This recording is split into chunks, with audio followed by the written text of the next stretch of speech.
Michael, I can tell you I'm a dual citizen myself. I grew up in Royal Oak, I live in Port Elgin, Ontario now. So congratulations on being a U.S. citizen. I live in Port Elgin, Ontario, and the reason I came here was because I'm on the beach. We have a summer place also on the beach at Lake Huron. And the water is coming down drastically. But my main concern is that we are a nuclear powered town. Between Kincardine and Port Elgin, where I live, right on the lake, is the Bruce nuclear power plant. And the concern I have particularly, so I'm biased on this, is they're planning to bury nuclear waste. They're planning to bury it in 2 deep geologic depositories within a mile and a few miles of Lake Huron. And high level is going in one, low and intermediate nuclear waste is going in the other. And this nuclear waste essentially lasts forever. And I think it's a big concern. Money is driving this. We are a nuclear town, so we want it, frankly. I don't want it, but the town does. And I think it's something that this group should be very concerned about, and I'm hoping they're very concerned about it. And the other thing is, there are 2 of them. One for low and intermediate, and one for high. Only because Kincardine said, we don't want high level in our dump.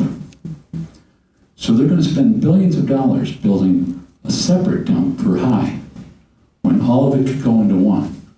So whether or not you're in favor or not, there are going to be 2 different dumps within a mile to a few miles of the Great Lakes to be monitored forever at an astronomical cost.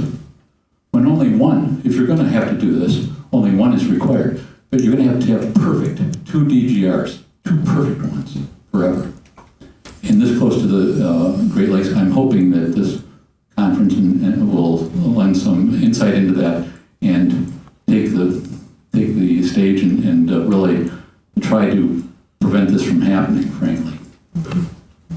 So that's the reason I'm here, and I appreciate the opportunity to make those comments.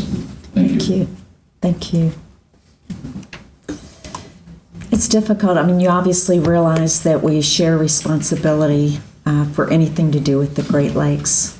And for the longest time, we would have rules on one side that were unlike rules on the U.S. side. So Canada and U.S. were not working together on that. And I see that changing drastically. I see that we are coming together in a number of ways. We even sit on panels together to talk about these things, right? Hi, I am Delray Finnerty. I am here on behalf of Unity for Parents and Children. I don't know that I have a question, only a concern, and it's probably bigger than the Great Lakes. The first lake that I put my little feet in when I was a toddler was Lake Superior. I'm out of Beagle Harbor. So what am I doing here? I would love to go home. And by the way, if anybody doesn't know, we're again opting for becoming a separate state. This has happened several times. My father was a conservation officer, and so we moved around a few places, but we were within an hour's drive of Lake Huron and Lake Michigan, and being right on Lake Superior. I remember in the 1950s he was super concerned with Lake Michigan drastically going down. We'd go over to Ludington and there was just so much more dune space because the water wasn't there. We came through that. And I was a child, so I wasn't thinking all these great and important things. But now I feel like I'm standing right out in the middle, on a raft, and there's no place to go. It's like, I'm kind of, everything is swarming around me. And you look at the cartoons, what did I get myself into? And how do I get myself out? Michigan is basically a peninsula surrounded by pretty much the Great Lakes. And that gives us a great concern. But so is Illinois, Ohio, Wisconsin, Minnesota, Canada. How can we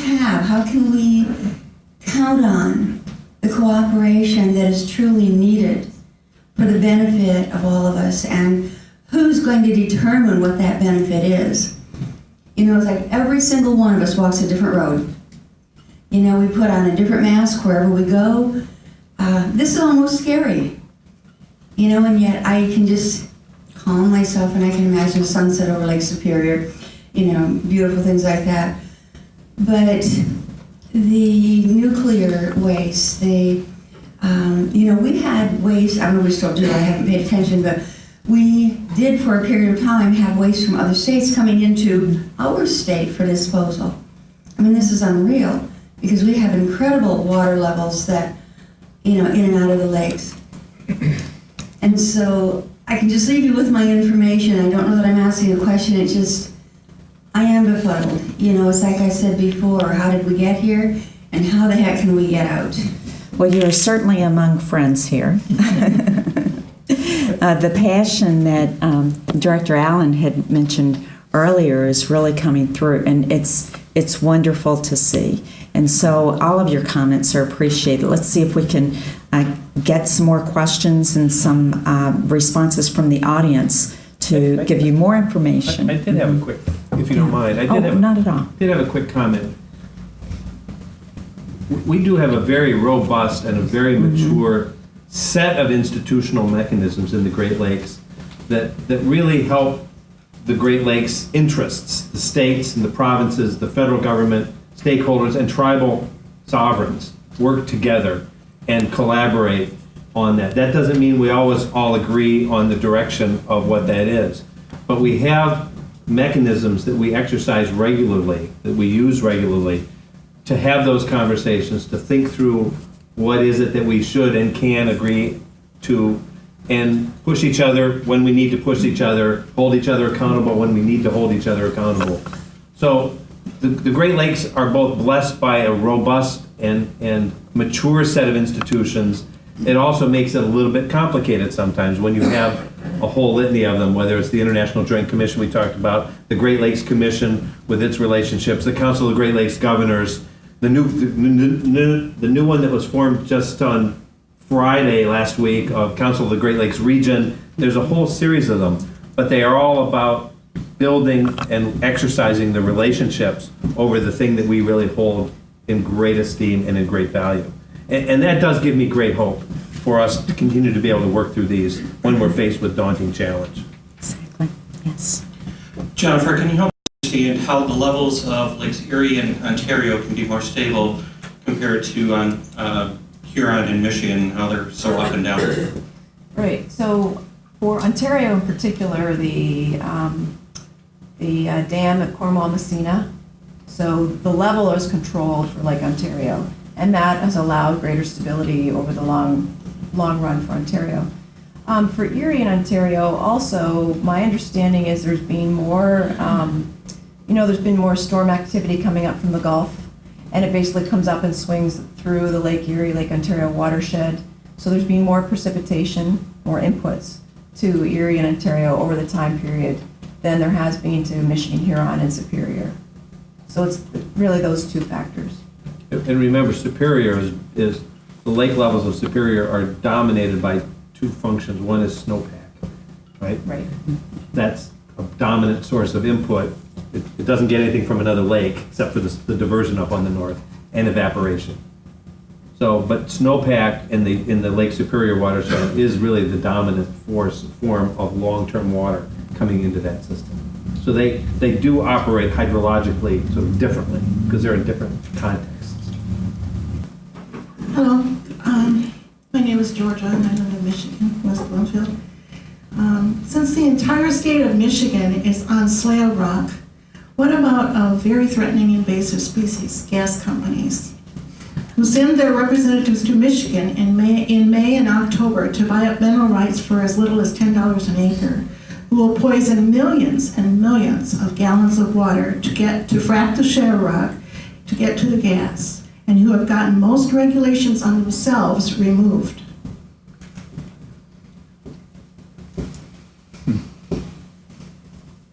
Let me say a couple of quick things, specifically as it relates to water. I'm not going to get into lease sales and auctions. That's not why and payments, and that's not why we're here specifically. On the water and the water withdrawal side, the fracking, the companies are going through the same water withdrawal process that ag irrigators are, that municipal water users are, and it's really this water withdrawal assessment process. Is the water that they're taking out being taken out in a way that's harmful or not harmful to the environment? So one of the things that we do need to know is that oil companies are using the water withdrawal assessment tool that was designed to do this process. So the law doesn't say they should, but they are going through and using the tool through requirements of the DEQ at this stage of the game. So that part is continually being looked at. So the water withdrawal side of the equation is being attended to. Michigan does also have some of the strictest laws in the country around fracking. Fracking has been in Michigan for, somebody told me 50 years, I thought it was 30, but it's between 30 and 50 years, somewhere in there. So this is a very long-standing practice in Michigan. And our geologic division tells us that there have been no known consequences, negative water consequences attributable to fracking. So I'm not necessarily here to fully defend or not to defend that. What we're seeing is that there are processes in place to attend to the issues of fracking in Michigan, both on the water withdrawal side and on where does that water go once it goes back into the system.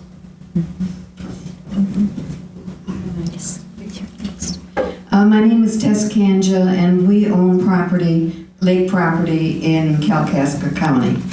And I'm wondering and I'm sure you're well aware that the lake levels have been going down, down, down, down. And we are wondering exactly what the relationship of the Great Lakes water level and the inland lakes water level might be. So I know that the U.S. Geological Survey has done a lot of work related to inland lakes, to the water table underneath, and then that relation to Great Lakes. So in some cases where your lake is very close to a Great Lake, they're very closely connected. But the basic understanding is that when you have a reduction, like we've been in sort of a long-term drought situation, a reduction in available water resources, whether it's over the open Great Lakes or to the water table that's feeding your inland lakes and streams, you're going to see a decline. So are they directly connected? In some cases they are directly hydrologically connected, but in other cases it's really the climate regime we're looking at and the available water that yes, they're connected because there's less precipitation over time, less snowpack, less rains in the spring and summer, more evaporation. So.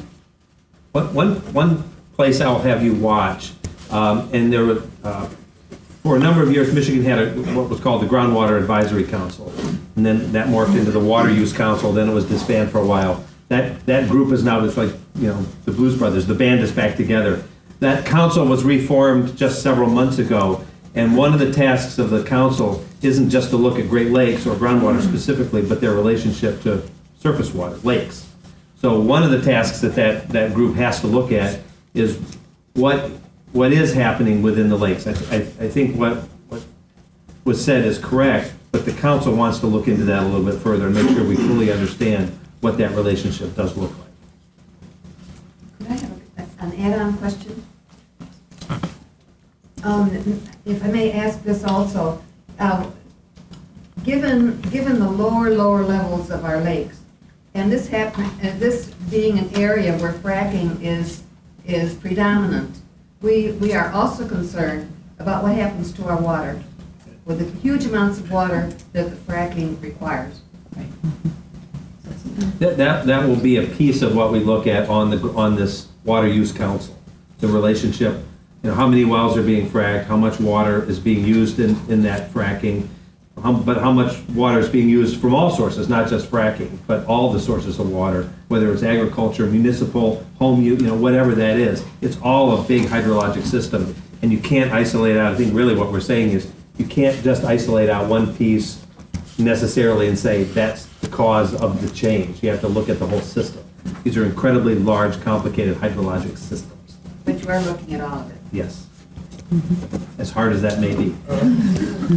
There's someone in the back, and then we'll come. What is your experience or your plans in working with the private sector industry, port development, terminal development, and business development? And by the way, I'm David Borman with Shippers Alliance.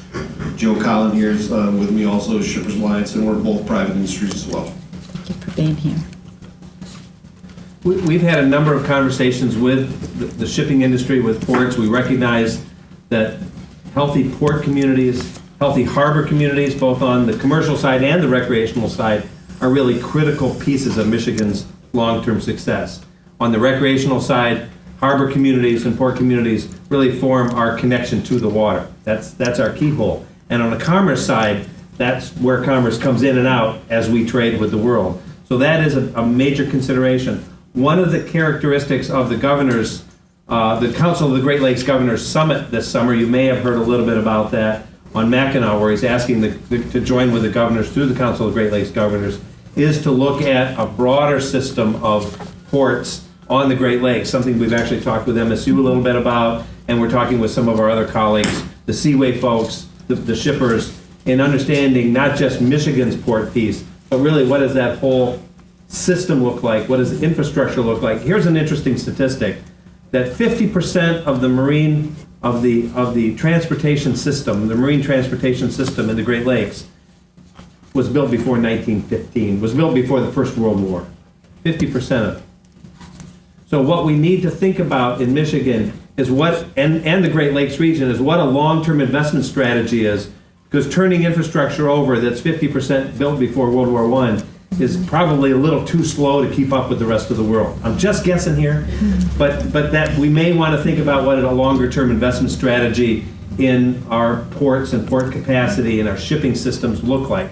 However, I will say we need to do that in a way that reflects and respects the quality of water, our relationship to the water, the health of the system, the ecology of the system, and our connection to place. Those are all a part of our moving forward.